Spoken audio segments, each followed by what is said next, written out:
living creatures.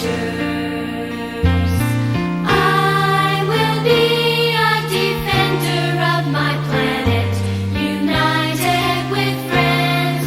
I will save the earth.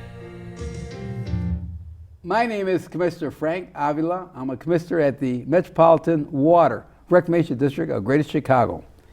And the name of our show today is Leading a Purpose-Driven Life. And as my guest, I have Maria Castro.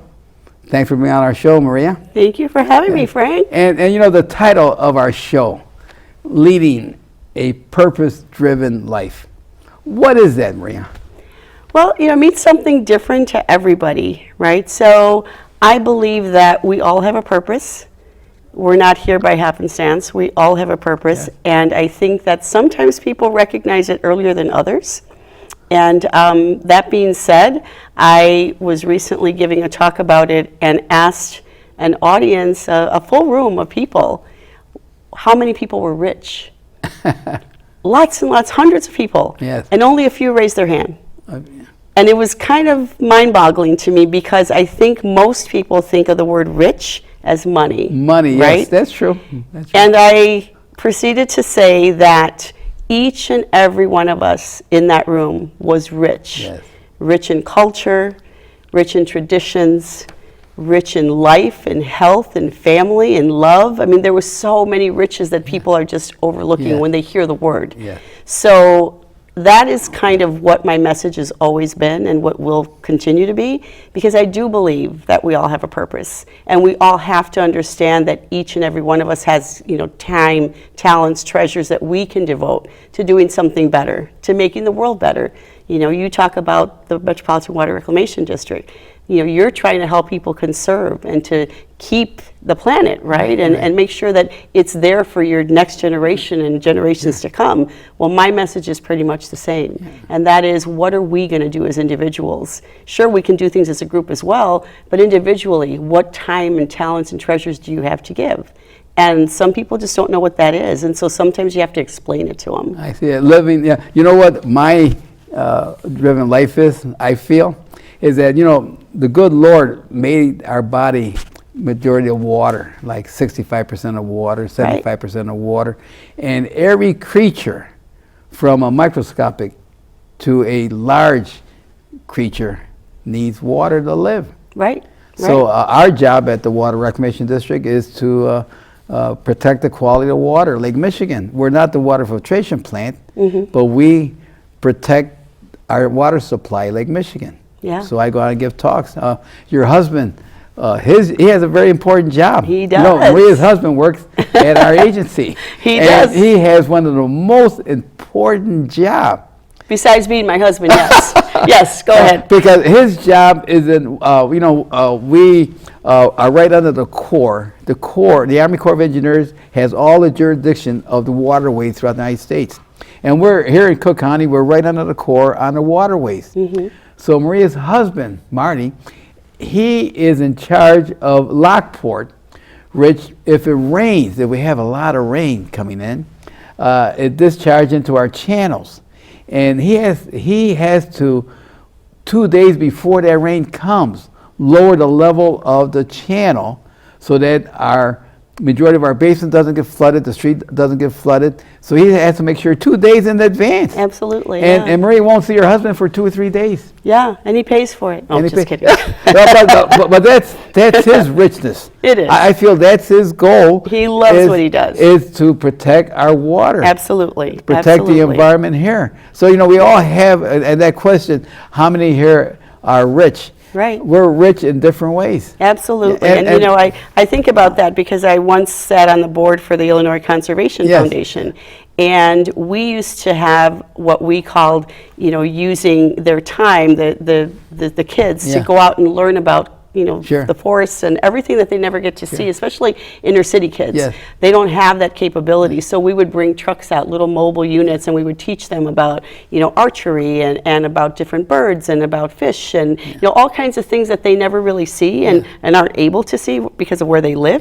And I think that we kind of forget about that. We forget that sometimes kids don't know how to take care of the earth and Yeah. what to do. So when you give your time, talents, and Yeah. treasures, like, with the Illinois Conservation Foundation, we were actually able and instrumental in teaching kids on how to protect their environment.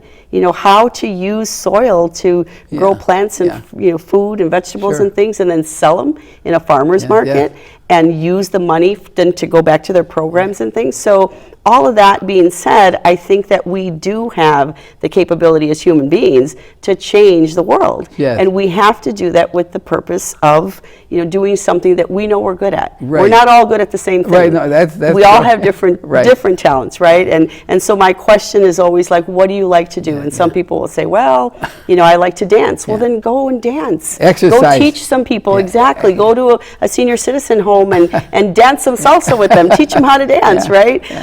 You can think of a million different things. Reading. Go to a sure. library and read to kids. Get your time so that you can use it wisely. I know we all have limited time. None of us have, $1 million to give, and if we did, well, hopefully we'd give it away very well. But we just have to know that there is a purpose for each of us, Yes. and that's what my message has always been and will continue to be.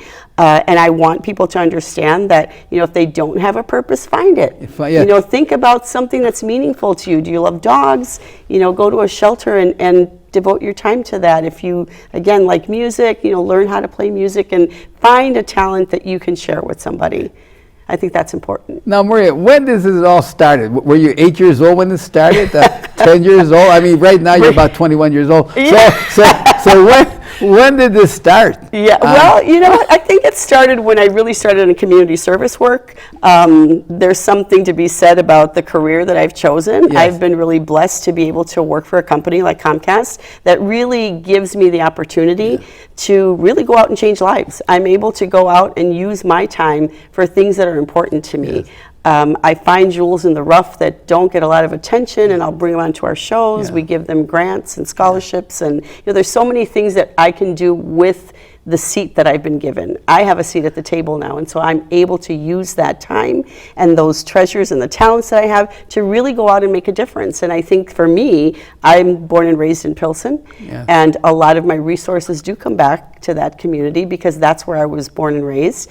Not that it doesn't go to any other, because we do. We have a tremendous amount of different organizations that we provide funding to, but it's the time that I spend on my own. I'm also the chair for the Hispanic Scholarship Fund because I do believe that education is something that's forever. No one can take that away from you. That's the key. Yeah. Yes, absolutely. And so as such, we provide scholarships for Latino students. And every year on my birthday, I do a 10-mile walk on the lakefront, and I ask people to pledge $10 a mile. I call it my 10 for 10 for education. And so people know, don't give me a gift, just devote some money to my walk, and then we give it to students for scholarships. So I find things that are easy for me to do because I too don't have a whole lot of time. I have a lot of stuff going on all the time, but at the end of the day, I know that I love to walk, so I'm going to walk on my birthday. I also work with the Women's Business Development Center as on their advisory board as well. And I also work on the Telemundo Action Board Committee as well, because we get great stories out about great things that are happening in our communities. And a whole lot of people don't see that. Sometimes they always see the negative. And so it's my job as part of that advisory council to make sure that we are getting the good stories out there, and that we are making sure that everybody understands that everyone has a purpose. Some people are doing magnificent work out there, and you don't hear about it. So it's, as a council, we bring those stories out. Well, that's good. And Comcast Cable, that's one of the largest media Yeah, it is. here in the United States, Comcast Cable, and that's great that Comcast allows you to go out and reach to the community. Outreach program that they have. Our community investment team is really amazing, and we make sure that we get a lot of those stories out that need to be told. And so a lot of our nonprofits come on because they don't have big marketing budgets or promotional budgets, and so they come on and they talk about their mission. They talk about maybe funding that they're looking for. They talk about maybe an event that they're fundraising for. Whatever the case may be, we give them the platform to do that. And these are groups that are making a difference in our community. Absolutely. Regardless of what age, hundreds. from a kindergarten, preschool to a senior, you're out there reaching out to the community. Absolutely, and that's very important for our viewers to know, is that we don't just talk the talk, we walk the walk as well. Yes, and Comcast is one of the largest media out there, and that provides a lot of media for everyone. Yeah, absolutely, absolutely. I'm proud to be able to, deliver that message on a regular basis. Now, where do you get all your energy? What motivates you to do all that? Because, this... we only got 24 hours in the day, and you have to sleep about 7 hours. Yeah, you know what? I get a good 8 hours sleep. There's no doubt about that. I sleep well. I just think that it's something that, if you love what you do, you'll never work a day in your life, right? So I believe that I'm in the place that I'm in because I absolutely love what I do. I enjoy seeing the fruits of my labor. I know that at the end of the day, I've made a difference in the life of somebody. There was a gentleman, we fund the computer lab at El Valor in Pilsen, and there was a dad that came up one day, and I heard the story of him, and I met him, very nice gentleman, and I heard that one day he sat there, and someone came up, the executive director came up, and he said, oh, let me get your son. He said, no, please. He said, he's in the Comcast lab, and now he knows how to communicate because of the computers that they provided, and he just loves it, and I don't want him to be disturbed. I just want him to keep going. And the man started crying, and he said, it's made such a difference in his life. And those are the stories that are so impactful. And this is why we do what we do, because we know that at the end of the day, if that one person has, we've touched their life, then we've done our job. And there's nothing more precious than having a parent be able to communicate with their child, and now that child has that opportunity. Right. And if you could reach one person, that's the key. And if you reach that person, if he's 5 years old, you have changed his life. Absolutely. Or even if he's 18 years old. Absolutely. Or even, like you mentioned, that senior. If he's 50 years old, that would change his life. Right.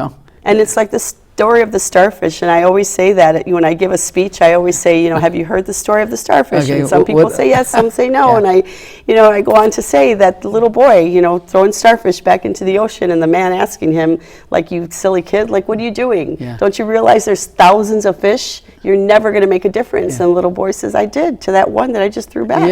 Right? So that's the one that you can catch, and that's the one that you make the difference with. That's one. You can't make it any better than that. Now we're in every year we celebrate Hispanic month, right? But they call it Latinx now, right? Latinx. Latinx. They keep changing it, but yes. and why is it so important to celebrate every month Latinx? Well, I think everybody has such a rich culture. We all do.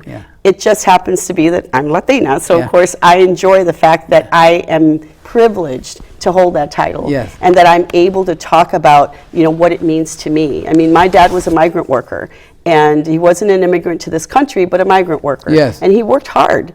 And as such, became an apprentice printer, and then became an actual printer, moved to Chicago from San Antonio, Texas, and opened up his own printing business. So I'm proud of the fact that, I'm Latina, and that my father struggled to do the things that he did to provide for his family. And now, I'm a product of that, and I love it. So, now being a part of this Today's Inspired Latina movement that we started, or Jackie started, has been a privilege. These women are amazing. The stories that we share, the camaraderie, the sisterhood, it's changed the dynamics of what women hear, and all over the world actually now, because now we're actually launching a book in Europe. In October, which is this one right here in Belgium and in Paris. And it all started with a thought, and Jackie Camacho Ruiz was thinking about how she could impact somebody's life, and started this many moons ago, and it's kind of taken off, and it kind of has a life of its own now. And I was actually just at the New York Times doing a Latina Talks last week. And I think you have a picture of that. I see it on the screen there. There it is. Explain that. You were in New York?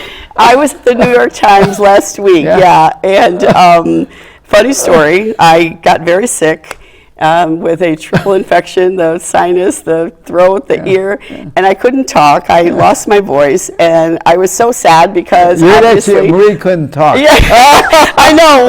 Concept, right? Yeah, I've never been speechless, but actually I was a little speechless. But I opened it up because I was embarrassed. I couldn't speak, and so I said, "So I was on the top of the Empire State Building, screaming with joy, because I knew I was going to be coming and talking to you, fine folks, and I lost my voice." And everybody just burst into laughter, and I thought, "Great, I got them at hello. So now let me just, keep going." And so I went on with my speech, and everybody applauded afterwards and came up and said, "That was fabulous." And I'm like, "Thank you."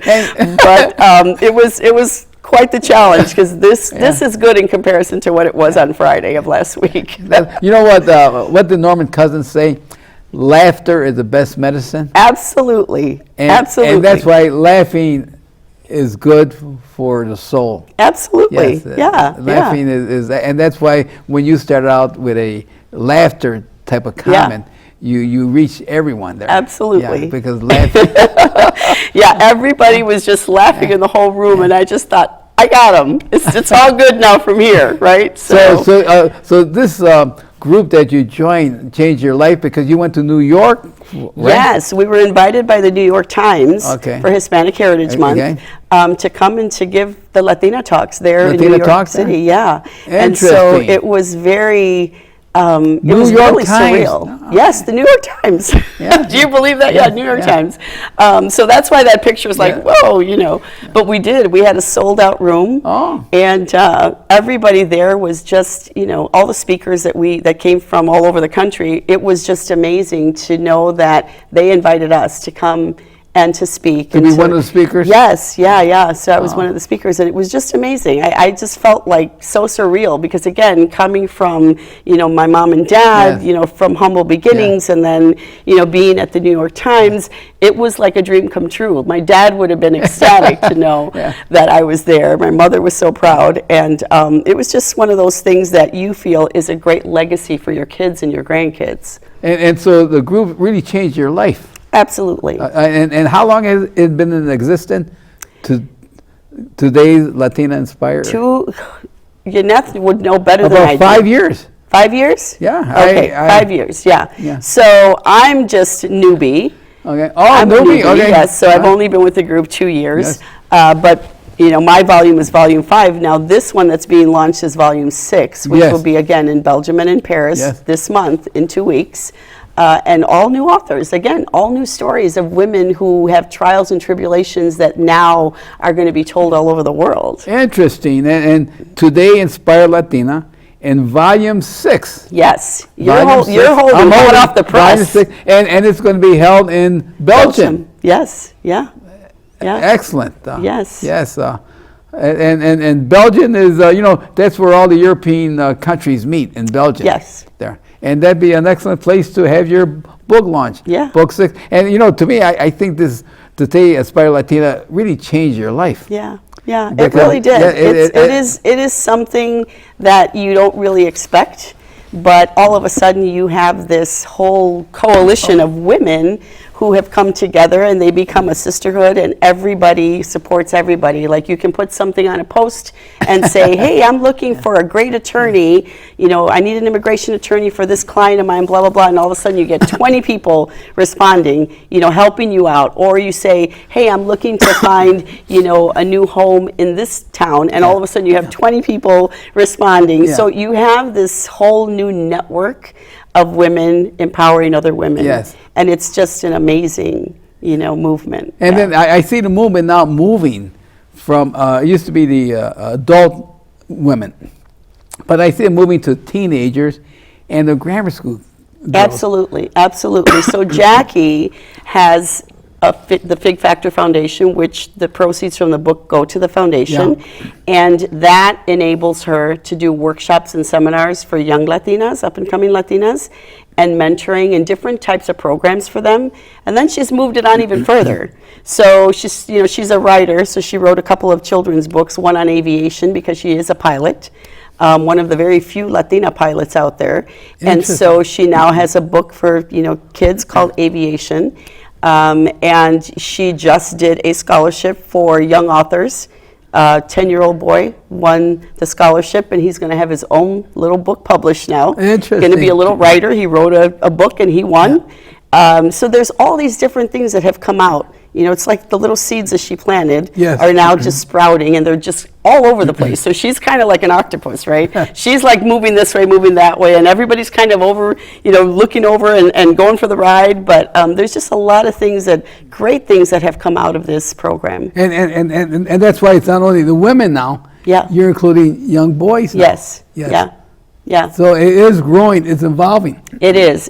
And some men have asked her, like, why can't you do Today's Inspired Latinos? And she's like, somebody needs to take that over because I already have enough going on with what I have. So we'll see. But the young authors, yes, it was for any young author to apply and to, you know, submit their story. And this young man happened to win. And, you know, his life will never be the same. Yeah, now your story was in what? Volume 5? Volume 5, yeah. And what was your story about?